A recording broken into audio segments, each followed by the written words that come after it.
একটি প্রেস হবে যাতে আপনারা সবাই জানতে পারেন এবং যারা ভুক্তভোগী তারাও জানতে পারে, যাতে কোনো ভুল মেসেজ না যায়। সেই জন্য মনে রাখবেন, আমরা যারাই সরকার চালাই বা যেখানেই থাকি না কেন, আমাদের প্রত্যেককেই একটা আইন মেনে চলতে হয়, সংবিধান মেনে চলতে হয়। এবং আইন মেনে চলার ক্ষেত্রে আমরা যদি আইনের জুরিসডিকশনের বাইরে গিয়ে নিজেদের মতো করি, তাহলে কিন্তু এটা অন্যভাবে কোর্ট নিতে পারে। এবং যেহেতু আমরা রিভিউ পিটিশন অলরেডি করেছি, কিন্তু সুপ্রিম কোর্টে এখন গরমের ছুটি চলছে। গরমের ছুটির সময় আমরা চেষ্টা করেছি এটাকে রেজ করবার, কিন্তু যেহেতু গরমের ছুটি পড়ে গেছে, আমরা সঠিক সময়ে রিভিউ পিটিশন রাজ্য সরকারের পক্ষ থেকে আমরা আবেদন করেছি। সেই আবেদনে পরিষ্কারভাবে আমরা কিন্তু কারো চাকরি যাওয়ার কথা বলিনি। আমরা পরিষ্কার বলেছি যে যারা চাকরি করে তাদের সুযোগ দেওয়া হোক এবং তাদের যেন লিস্টটা বাতিল না করা হয়। কিন্তু সুপ্রিম কোর্ট, আপনারা জানেন যে অলরেডি একটা এই রিভিউ করবার আগে রিভিউটা আলোচনা করার সুযোগ আসেনি এখনও, যেহেতু গরমের ছুটি পড়ে গেছে। গরমের ছুটির পড়ার পরে এটা আলোচনা হবে। কিন্তু আমরা যদি ততদিন অপেক্ষা করি, তাহলে আগের যে অর্ডারটা দিয়ে গেছেন প্রধান বিচারপতি, সেই অর্ডারটা কোনো কারণে যদি আমরা ক্যারি না করি, মানে বহন না করি, তাহলে যদি কখনো বলে দেয় যে তোমাদের তো অর্ডার দিয়েছিলাম, তোমরা সেটা মানোনি, সুতরাং সবটাই বাতিল, এটা আমরা চাই না। যে সুপ্রিম কোর্টের নির্দেশ অনুযায়ী আমরা আমাদের সবটাই রেডি করে রাখব। যদি রিভিউয়ে বলে আপনাদের পরীক্ষা দিতে হবে না, আপনাদেরটা অ্যাকসেপ্টেড করা হলো, লিস্ট বাতিল করা হলো না, তাহলে আমরা নিশ্চয়ই সুপ্রিম কোর্টের কথা শুনব, তখন এটা আসবে না। কিন্তু আমরা একটা হাতে টাইম নিয়ে করেছি এই কারণে যে যাতে রিভিউ পিটিশনও চলবে, আর আমাদের প্রসেসটাও 31শে মের মধ্যে করতে বলেছে, নোটিফিকেশান করতে বলা হয়েছে। কিন্তু সুপ্রিম কোর্ট খুলবে সম্ভবত জুন মাসের 2nd বা 3rd উইকে, আমি এক্স্যাক্টলি ডেটটা জানি না।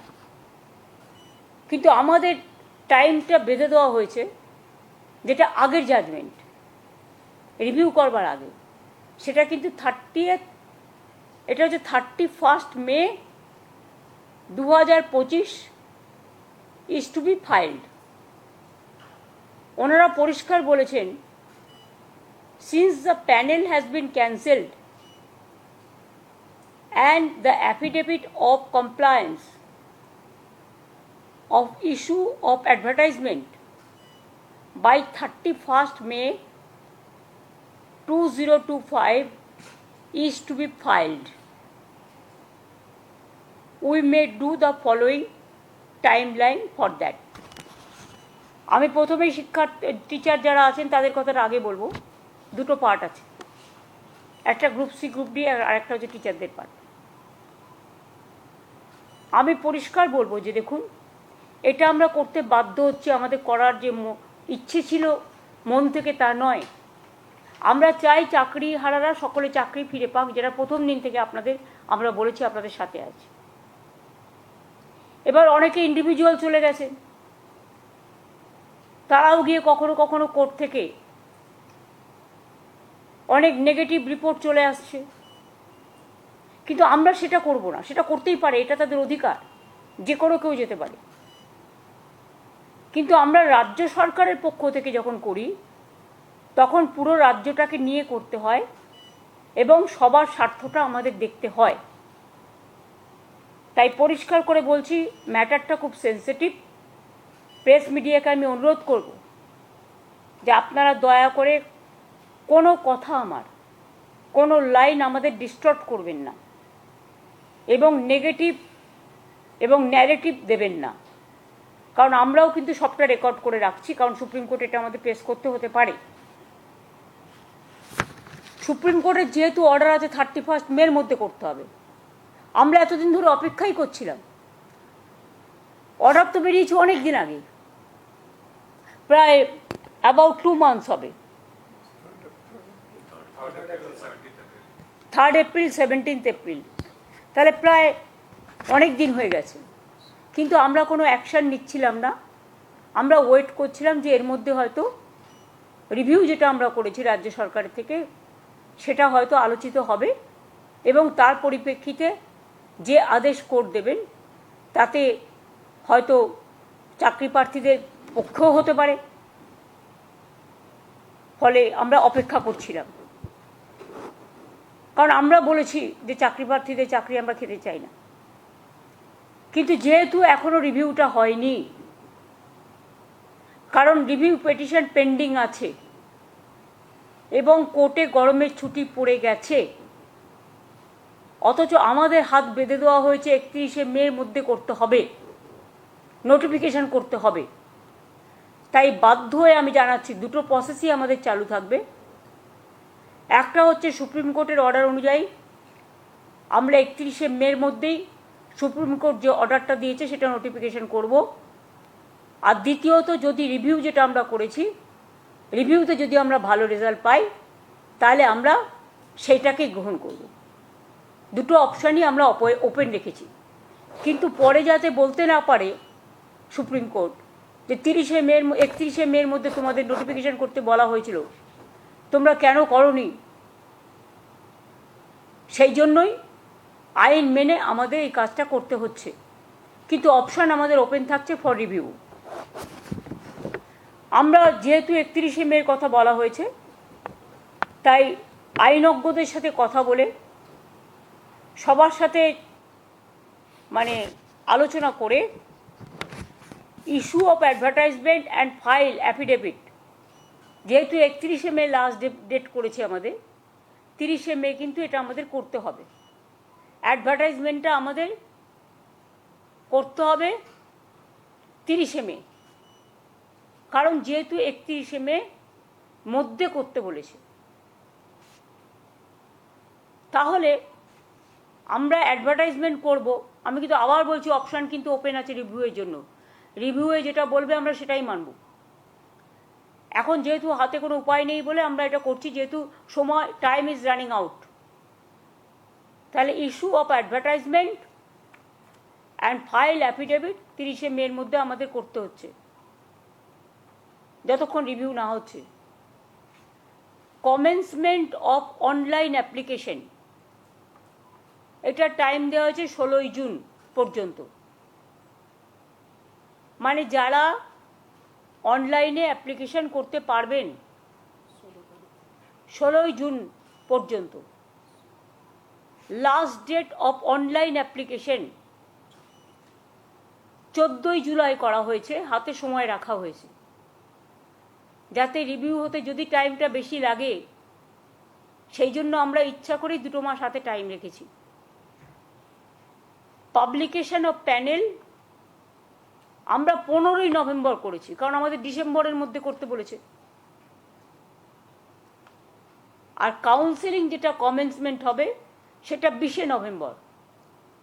আমরা চাইছি নভেম্বরের মধ্যেই, যদি রিভিউতে কিছু বিচার না হয় তাহলে আমরা নভেম্বরের মধ্যেই কাউন্সেলিং করে টোটালটা করে দেব। এখানে যা হয় সিস্টেম অনুযায়ী, যেহেতু কোর্ট বলে দিয়েছে, আমরা কিন্তু বলছি না, এটা কোর্টের অর্ডার। Written test, scrutiny, challenge, result publication, interview etcetera shall be completed in the mean time. সব প্রসেসই আমরা করে নেব যদি রিভিউতে কিছু আমরা বিচার না পাই। অ্যাডভার্টাইজমেন্ট যেটা করা হবে, advertisement may be made for the 24,203 such posts which have been deemed to be vacant 24,203 যেটা হাইকোর্টের অর্ডার অনুযায়ী ডিম টু বি ভ্যাকেন্ট হয়ে আছে। যদিও তারা কাজ করছেন, তারা কাজ করে যান, তারা ডিসেম্বর পর্যন্ত মাইনে তো কনফার্ম করেছেও সুপ্রিম কোর্ট, আমরা তো অ্যাপিল করেছিলাম। সুতরাং তারা বেশি চিন্তা না করে তারা তাদের কাজ করে যান, আর আমাদের কাজও আমরা করে যাব। অ্যাডিশনাল তাছাড়াও এই 24,203 জন টিচার যেটা ভ্যাকেন্ট আছে সেটা সব মিলিয়ে তাছাড়াও আরও অ্যাডিশনাল আমরা কিছু ভ্যাকেন্সিস ক্রিয়েট করেছি, কারণ আমাদের অনেক খালি পোস্ট আছে, আমি আপনাদের আগেই বলেছি। 11,517 ভ্যাকেন্সিস ফর 9 and 10, এটা অ্যাডিশনাল, এবং 6,912 ফর 11 and 12 টিচারদের জন্য এক্সট্রা পোস্টও করা হচ্ছে। আর 571 জনের জন্য গ্রুপ সি এবং 1000 গ্রুপ ডির জন্যও করা হচ্ছে। তাহলে total vacancies propose to B filled up 44,203। মোট ভ্যাকেন্সিস 44,203। ক্লাস 9-10 চাকরিহারাদের নিয়ে 23,212, ক্লাস 11-12 চাকরিহারাদের নিয়ে 12,514, গ্রুপ সি 2,989, গ্রুপ ডি 5,488। এটা রাখা হয়েছে। যারা চাকরি করে এসছেন অথচ বয়স পেরিয়ে গেছে, এরকম তো অনেক কেস আছে। ধরুন ওদের একটা এজ লিমিট আছে, যারা অ্যাপ্লিকেশন করবেন এই চাকরির জন্য, চাকরিহারাদের চাকরি পাওয়ার ক্ষেত্রে, সেখানে তাদের একটা এজ রিল্যাক্সেশন করা হবে, অর্থাৎ তারা যেন প্রত্যেকেই পরীক্ষায় বসতে পারে, বয়সের জন্য সেটা আটকাবে না। তাছাড়াও আমরা আর একটা অ্যাডভান্টেজ দেবো, সেটা ডিটেলস এখনও তৈরি হয়নি। যারা কাজ করেছেন এতদিন তাদের একটা এক্সপিরিয়েন্স অ্যাডভান্টেজও আমরা দেব, যাতে তারা তাদের কর্মস্থানে থেকে যেতে পারে। আর গ্রুপ সি গ্রুপ ডিটা আমি আজকেই বলছি না, যেটা অ্যাডিশনাল পোস্টটা বলে দিলাম, কিন্তু যাদেরটা টাকা ফেরত দেওয়ার কথা বলা হয়েছে এবং যাদের বাতিল করা হয়েছে, তাছাড়াও অনেক টিচাররা আছে যারা বাতিল হয়ে গেছেন, যাদের বলা হয়েছে তোমরা এই পরীক্ষায় বসতে পারবে না, তারা অন্য ডিপার্টমেন্টে জয়েন করতেই পারে, কোর্ট সেটাও বলে দিয়েছে। সুতরাং আমরা এডুকেশন ডিপার্টমেন্টে যেমন আমাদের লোক প্রয়োজন, কারণ ঘন্টা বাজানোর লোকও নেই, রুম পরিষ্কার করার লোকও নেই, তালা বন্ধ করার লোকও নেই এই ঘটনার ফলে, সেই রকম যেমন আমরা অ্যাডিশনাল গ্রুপ সিডি নিচ্ছি, সাথে সাথে যারা এডুকেশন ডিপার্টমেন্টে কাজ করছেন অথচ তাদের সবারটা বাতিল হয়ে গেছে, ম্যাক্সিমামটা বাতিল হয়েছে, গ্রুপ সি গ্রুপ ডি সবটাই, ওরা এডুকেশন ডিপার্টমেন্টই নিতে পারবে এসএসসি। হ্যাঁ, তাহলে ওরা এডুকেশন ডিপার্টমেন্টেও অ্যাপ্লাই করতে পারে। ওরা তাছাড়াও আমরা আরও 3-4টে ডিপার্টমেন্ট অপশান দেবো, কিন্তু সেটা আমরা আলাদা করে নোটিফাই করব, কারণ যেহেতু ওটার সাথে এটার সম্পর্ক নেই। আর আমরা যেহেতু চাই না কারো চাকরি চলে যাক, কেউ ব্যাংক লোন নিয়েছে, কেউ গাড়ির লোন নিয়েছে, কেউ বাড়ির লোন নিয়েছে, কারো বৃদ্ধ বাবা মা আছে, কারো ছেলেমেয়েরা আছে, তাই মানবিকতার স্বার্থে তারা নিশ্চয়ই অ্যাপ্লাই করতে পারে, এডুকেশন ডিপার্টমেন্টেও করতে পারে, এবং তাছাড়া আরও 3-4টে ডিপার্টমেন্ট আমরা দিয়ে দেবো, যাতে যেটা তারা প্রয়োজন মনে করবে সেই নোটিফিকেশানটা আমরা 3-4 দিন পরে করে দেবো। গ্রুপ সি গ্রুপ ডির ক্ষেত্রে আগে টিচারদের নোটিফিকেশানটা হবে 30শে মে, যেহেতু 31শে মে লাস্ট ডেট। আর গ্রুপ সি গ্রুপ ডি যেটা বাতিল করে দিয়েছে যে লিস্ট, তাদের জন্য আমরা অন্য ব্যবস্থা করব, অল্টারনেটিভ দেখব, রিভিউয়ে যদি কিছু হয় বেটার, না হলে আরও যত ডিপার্টমেন্ট আছে সুপ্রিম কোর্ট বলেছে যে আপনারা পোস্ট ক্রিয়েট করে তাদের নিতে পারেন। সুতরাং আমরা 3-4টে ডিপার্টমেন্টকে বেছে নেব, সেটা কথাবার্তা চলছে, আইনজীবীদের পরামর্শও নেওয়া হচ্ছে, এবং সেটা আমরা 31শে মে টিচারদেরটা করার পরে অ্যাফিডেভিট আমরা 3-4 দিন পরে গ্রুপ সিডিটা আলাদা করে করব, মানে যাদের চাকরি চলে গেছে। আর বাদবাকিটা আমার মনে হয় রিভিউয়ের জন্য আমাদের অপেক্ষা করা উচিত। এখনই কথা বলা উচিত না আমরা পরীক্ষা দেব না, দিচ্ছি না, দিতে পারবো না, তাহলে তো চাকরিটাই থাকবে না। এটা তো আমাদের অর্ডার নয়, এটা সরকারের অর্ডার নয়, এটা আমাদের কিছু উদ্দেশ্য প্রণোদিতভাবে কিছু স্বার্থপর মানুষ গভর্নমেন্ট কোর্টে গিয়ে এটা ক্যান্সেল করেনি লিস্ট, তারা লিস্টটা বাতিল করেছেন তাদের নিজেদের স্বার্থে। আজকে তারা আবার বন্ধু হয়ে ঢোকবার চেষ্টা করছে। আমি শিক্ষার্থীদের বলবো, শিক্ষক শিক্ষিকা গ্রুপ সিডি যারা আছেন আমার কাছে সবাই সমান। সুপ্রিম কোর্টের আদেশ অনুযায়ী আপনারা প্লিজ অপশান 2টাকেও কাজে লাগান, অপশান 1টাকেও কাজে লাগান। অপশান 1 যদি হাত থেকে বেরিয়ে যায়, তারপরে যদি অপশান 2 রিভিউ করেও আমরা যদি বিচার না পাই, তাহলে কিন্তু আপনাদের আর সুযোগ থাকবে না চাকরিটা ফিরে পাওয়ার। আমরা চাই আপনারা চাকরি ফিরে পান। অপশান 1টাও হাতে রাখুন, যথাসময়ে অ্যাপ্লিকেশনটা ফেলে রাখুন, পরীক্ষায় ডাকলে যাবেন। আর আমি আশা করি তার মধ্যে গরমের ছুটি, আমি জানি না কবে খুলবে কোর্ট, দোসরা হাইকোর্ট সুপ্রিম কোর্টে কবে খুলবে আমি জানি না ঠিক। সুপ্রিম কোর্টে গরমের ছুটিটা শেষ হওয়ার পরেই আমরা রিভিউ পিটিশনটা নিয়ে আবার রেজ করব, এবং তার জন্য অনেকটা টাইমও রাখা হয়েছে, যাতে আমরা একটা সুযোগ নিতে পারি। চেষ্টা করবো অন্তত কথা বলার। আমাদের আইনজীবীরা তারা সাধ্যমতো লড়বেন, কিন্তু বিচার তো আমার হাতে নেই, বিচারের দায়িত্ব বিচারপতিদের হাতে। সুতরাং আমরা মানবিকভাবে তুলে ধরব যাতে তাদের লিস্টটা বাতিল করা না হয় এবং তারা যেন চাকরিতে সুযোগ পায়। যেটা করে যাচ্ছে সেটা থেকে যেন বিরত না হয়। আর যদি সেটা নাও হয়, তা সত্ত্বেও আমি বলছি আপনারা স্কুলে যাচ্ছেন যান, ডিসেম্বর পর্যন্ত তো অলরেডি সুপ্রিম কোর্ট বলেই দিয়েছে মাইনে পাবেন। আর তার মধ্যে আপনারা পরীক্ষাটায় বসুন, আপনাদের এজ রিল্যাক্সেশনও করা হচ্ছে, এক্সপিরিয়েন্স ব্যাপারটাও দেখা হচ্ছে। সুতরাং আমি আশা করি আপনারা যথাযথ জায়গায় ফিরে আসার জন্য মর্যাদা সহকারে সসম্মানে নিজেদেরটা রক্ষা করুন। নিশ্চয়ই সুযোগ আসবে, সুযোগটার সদ্ব্যবহার করুন।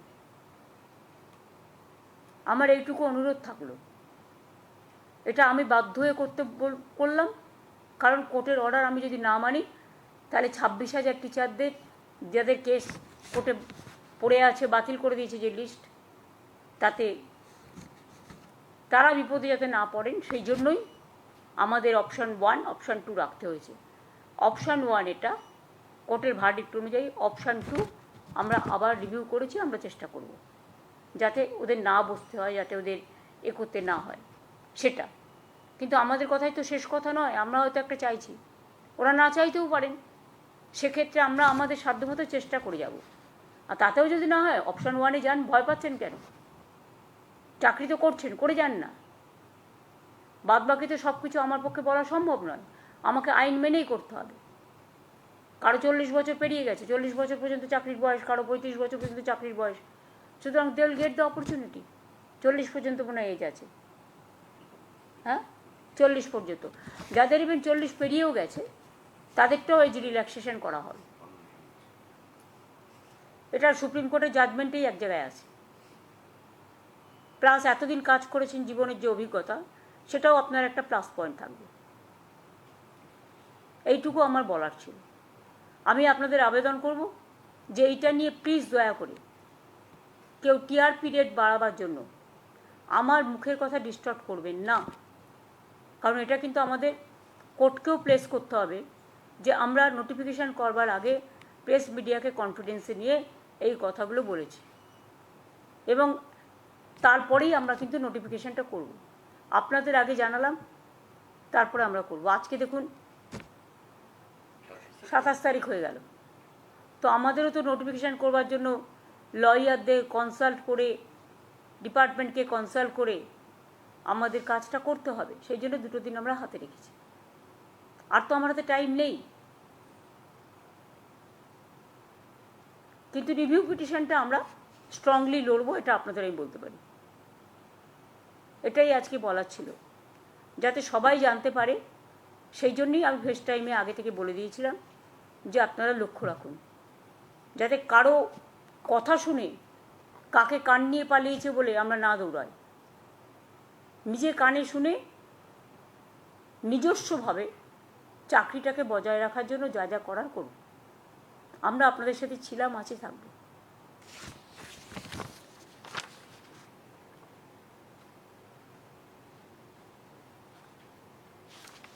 যাদের যোগ্যতা আছে তারা প্রত্যেকে অ্যাপ্লাই করতে পারবে। আমাদের ইন্টেনশন হচ্ছে তাই, যাদের রিকুইজিট কোয়ালিফিকেশন আছে ফর সেট পোস্ট, যে পোস্ট মানে অ্যাডভার্টাইজ করা হবে। Age relaxation will be given to the candidates in terms of the order of the Honorable Supreme Court.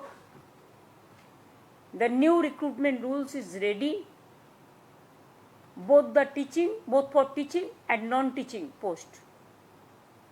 An advertisement have been drafted and have been examined by the law department and legal team. সেটা আমরা আরেকটু যাচাই করে নেওয়ার জন্য 2 দিন হাতে time নিচ্ছি। এই পর্যন্ত আমার বলার ছিল, আমি এটুকুই বললাম। আশা করি এটা নিয়ে 26,000 টিচারদের ব্যাপার আছে, জলঘোলা করবেন না কেউ। টিচারদের আমি ত্রিপুরাতেও দেখেছি 10,000 টিচার ছাঁটাই হয়ে যাওয়ার পরে প্রতিশ্রুতি দেওয়া সত্ত্বেও বর্তমান সরকার সেখানে যারা আছেন করেন তো নি, উপরন্ত লাঠি মেরেছেন, মাথা ফাটিয়ে দিয়েছেন সবাইকে। ইউপিতেও 69,000 টিচারের চাকরি চলে গেছে, এমনকি আরও অনেক রাজ্যে প্যানেল ক্যান্সেল হয়ে গেছে।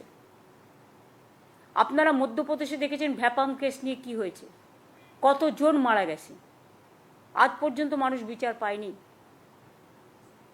কিন্তু আমরা বিচারের বাণী যাতে নীরবে নিভৃতে না কাঁদে, কবিগুরু রবীন্দ্রনাথ ঠাকুরের কোটেশন অনুযায়ী আমরা চাই বিচারের সাথে, মর্যাদার সাথে, সসম্মানের সাথে আপনারা কাজটা করুন, যাতে সমাজ উপকৃত হতে পারে। ধন্যবাদ।